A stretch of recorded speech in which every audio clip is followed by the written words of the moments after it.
श्रियकान्ताय कल्याणनिधये निधयेऽर्तिनाम् श्रीवेङ्कटनिवासाय श्रीनिवासाय मङ्गलम् लक्ष्मी सविभ्रमालोकसुभ्रूविभ्रमचक्षुषे चक्षुषे सर्वलोकानां वेङ्कटेशाय मङ्गलम्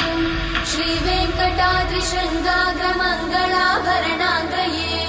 मङ्गलानां निवासाय श्रीनिवासाय मङ्गलम् सर्वावयव सौन्दर्य सम्पदा सर्वचेतसां सदा सम्मोहनायास्तु वेङ्कटेशाय मङ्गलम् नित्याय निरवध्याय सत्यानन्दचिदात्मने सर्वान्तरात्मने श्रीमद् वेङ्कटेशाय मङ्गलम्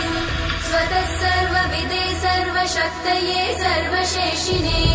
सुलभाय सुशीलाय वेङ्कटेशाय मङ्गलम्।